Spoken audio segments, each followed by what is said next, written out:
Me çka do të drejtohesh qytetarit, jo vetëm komunën Soarekës, sepse ti je përfaqësues i Lidhjes Demokratike si kandidat për Parlamentin e Kosovës dhe votat vynë gjithandej Kosovës. Konkretisht, me çka do t'i drejtohesh, si do t'i drejtohesh qytetarëve për ta kërkuar besimin e tyre për ta dhënë votën?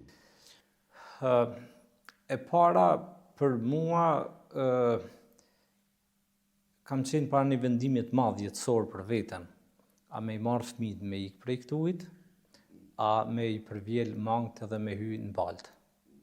E me tentu me pastru një ambient që është kriju si që është kriju.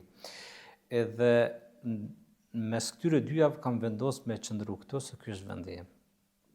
Edhe mendoj se fuqishëm duhet ta kemi këto prioritet.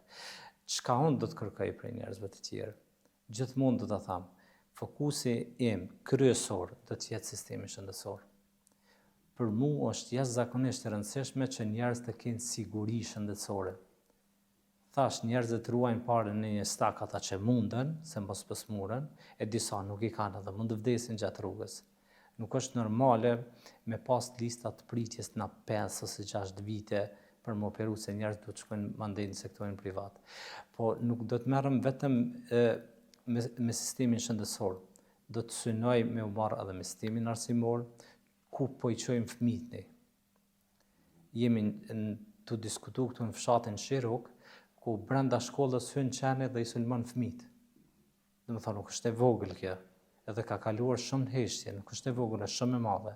Do të thonë, përveç që nuk arrim të edukojmë formën më të mirë, ja rrezikojmë edhe jetën brenda institucionit.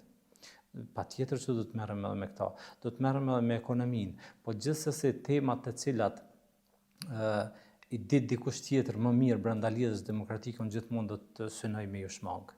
Për shkak se ne do të përparojmë vetëm atëherë kur do të flasim vetëm për ato që jemi kompetent.